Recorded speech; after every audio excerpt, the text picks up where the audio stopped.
Yes, markets don't move in a straight line. And it's at this point that many people make a fatal mistake. People expect perfect symmetry, logic, and neat cycles. But reality is always jagged, anxious, and chaotic. And it's during these periods, when familiar patterns stop working, that the true nature of money, power, and value is revealed. Because money isn't just numbers in an app or green bills with portraits of long dead people. Money is trust, and trust is now being destroyed faster than at any time in recent decades. We've entered a phase where the old anchors no longer hold. Central banks are losing control, politicians are losing authority, and international institutions are turning into empty props. Everything that once seemed unbreakable has turned out to be temporary. Globalization, as an idea, was built on the illusion of endless growth and cheap energy. It worked as long as resources seemed inexhaustible and conflicts distant and manageable. But today, the world is returning to its basic primal logic. Whoever has resources has power. And this is exactly where silver steps out of the shadows. For decades, it was seen as gold's little brother, something secondary, industrial, too volatile, and too inconvenient. But history always brings forgotten tools back at the most unexpected moment. Silver is a metal of dual nature. It is both money and a resource at the same time. It is needed for electronics, energy, medicine, the defense industry, solar panels, batteries, and the infrastructure of the future. It can't be replaced with the snap of a finger, it can't be printed, and it can't be created by decree. When we look at historical ratios, it becomes clear. The current situation is not the norm, but an anomaly. Financial assets have been inflated by decades of credit doping. Stocks, bonds, derivatives, all of these are derivatives of trust in the system.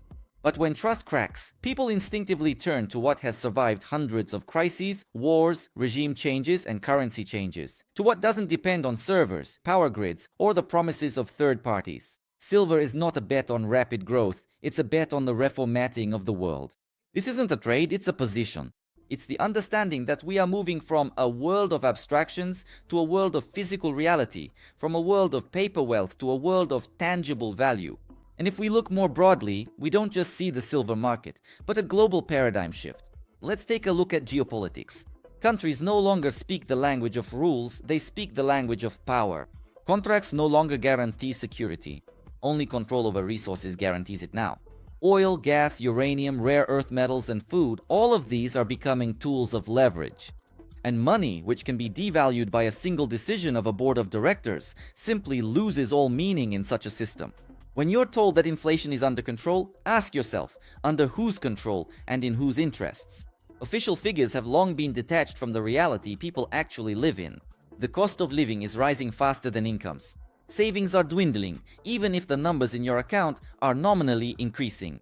This is a quiet confiscation, stretched out over time so as not to cause panic. That's why it's so important to look not at the price in dollars, but at purchasing power. How many real things can you buy with your money today, and how many could you buy yesterday? And when you look at silver through this lens, the picture becomes crystal clear. It's not getting more expensive, reality is getting more expensive, and fiat just can't keep up with that reality. We're used to measuring everything through stock indices because we've been conditioned to do so. But stock indices are a mirror of the financial system, not the economy. They reflect the inflow of liquidity, not real value. When liquidity leaves or changes direction, the mirror cracks. And that's when everything starts to be reevaluated.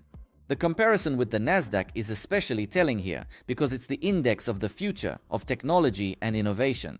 But technology doesn't exist in a vacuum. It needs metals, energy, logistics, and stable supply chains. Without silver, there will be no solar energy, no high-precision electronics, and no green transition that politicians love to talk about so much. The irony is that the future everyone is betting on is physically constrained by limited resources. And now we come to the main point. Silver is not just a hedge against inflation, it's a hedge against a change of era, against the moment when the rules are rewritten and the old benchmarks no longer work. It's an asset that wins not because the world is getting better, but because it's getting tougher.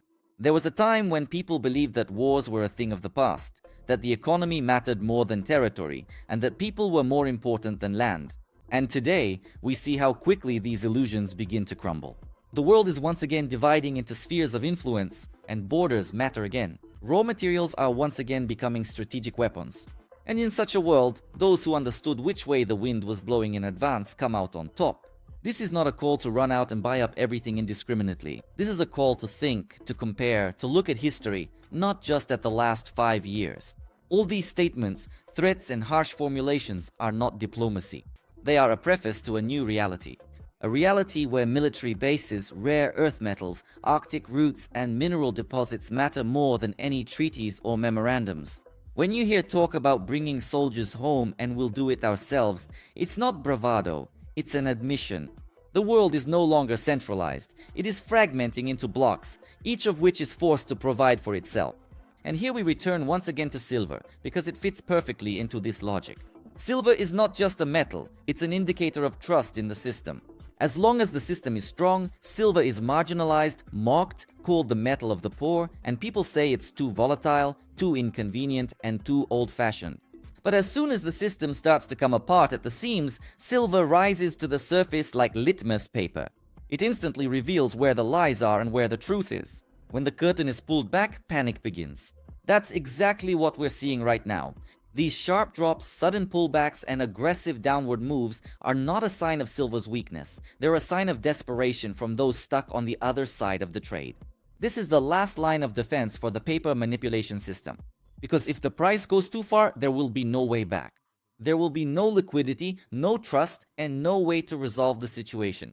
It's important to understand one thing. The physical shortage is not an abstraction, it's not an opinion, and it's not a conspiracy theory. It's simple math. Less silver is being mined than the industry requires. Reserves are being depleted, and ore quality is declining. New deposits are either economically unviable or geopolitically inaccessible.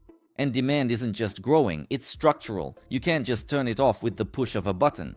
That's why any attempts to crash the price are just a temporary reprieve, not a solution to the problem. It's an attempt to buy time. But time is the only resource they don't have. Because every new crisis, every new conflict, and every new round of sanctions only accelerates this process. People, companies, and governments draw conclusions. They see reserves being frozen and access to payment systems being cut off. They see how rules are changed retroactively. And after that, they ask a simple question: what do we actually own? The answer to this question is rarely pleasant for the paper-based system, because it turns out that what truly belongs to you is only what you control directly, without intermediaries, without counterparty risk, without needing anyone's permission. And that is precisely why metals, and especially silver, are becoming relevant again. When central banks start acting in sync, it's always a signal. They never make sudden moves without a reason. They see things that are still invisible to the majority. They operate with a time horizon of decades. If they start accumulating metal, it means they're not preparing for GDP growth, but for very severe turbulence.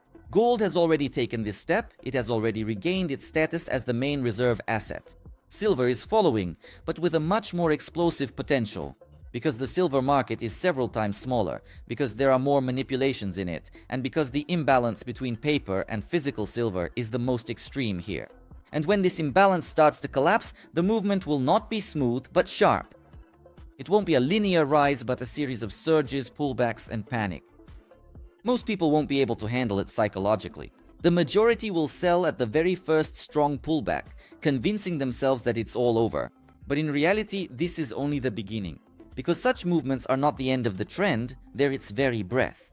We are entering a phase where making a choice becomes inevitable. Either you stay in the world of paper and hope it won't affect you, or you start building your foundation on real things, understanding that comfort is ending and responsibility is returning.